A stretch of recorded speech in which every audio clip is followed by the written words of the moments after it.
नमस्कार, मी वास्तुतज्ञ ज्योतिर्विद आनंद पिंपळकर. आनंद पिंपळकर आनंदी वास्तू फेसबुक पेज लाईक सबस्क्राईब करा. आज एका वेगळा विषय घेऊन आलोय.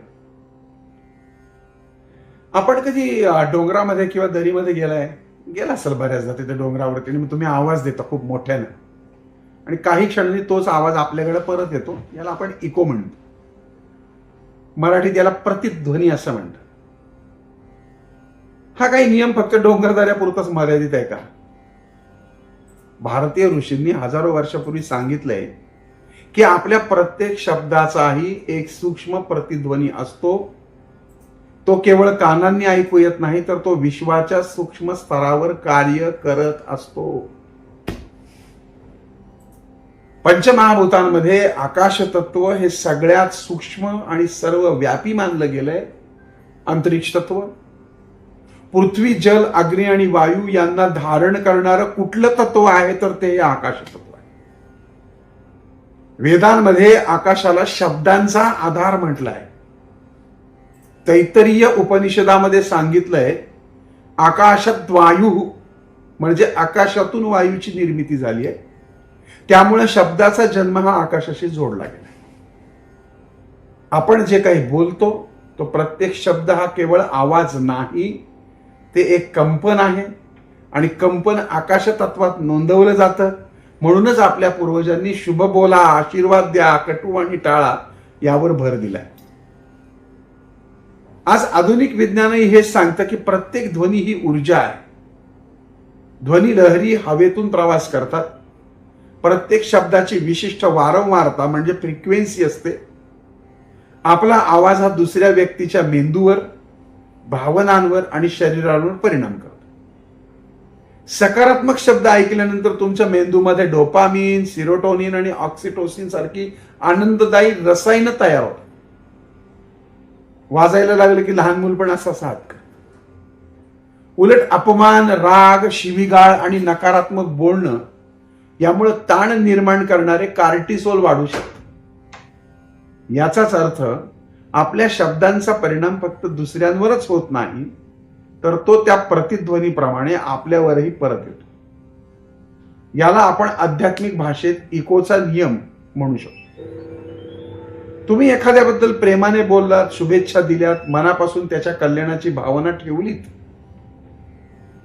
तर ती सकारात्मक ऊर्जा, तो प्रतिध्वनी, तो इको हा सूक्ष्म स्वरूपामध्ये त्या व्यक्तीपर्यंत तर पोचतो, पण तो तुमच्यापर्यंत पण रिटर्न येतो. त्या व्यक्तीच्या मनातही तुमच्याबद्दल चांगली भावना निर्माण होण्याची शक्यता वाढते आणि तीच ऊर्जा वेगवेगळ्या मार्गाने पुन्हा पुन्हा पुन्हा तुमच्या जीवनामध्ये परत परत येते.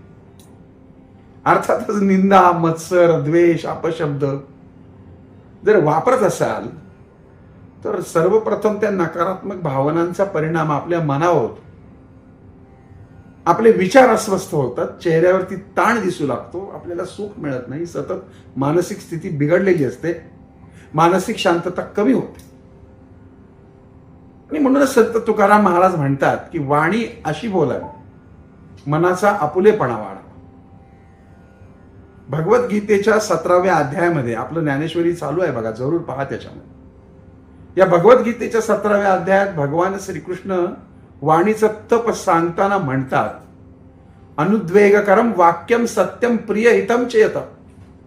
म्हणजे अशी वाणी बोला जी दुसऱ्याला दुःख देणार नाही, जी खरी असेल, प्रिय असेल आणि हितकारक असेल. मानसशास्त्रामध्ये याला आपण सेल्फ टॉक म्हणूया.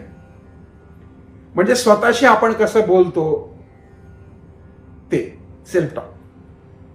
यावर मोठं संशोधन झालंय की आपण सतत मी काही करू शकत नाही, माझं नशीब खराब आहे, मी अपयशी आहे असं जर म्हणत राहिलो तर तो मेंदू त्याला सत्य मानू लागतो. उलट मी सक्षम आहे, मी प्रयत्न करेन, मी यशस्वी होऊ शकतो, असे सकारात्मक विचार न्यूरल नेटवर्क अधिक सक्षम बनवतात. यालाच न्यूरोप्लास्टिसिटीचा प्रभाव असा आपण म्हणूया.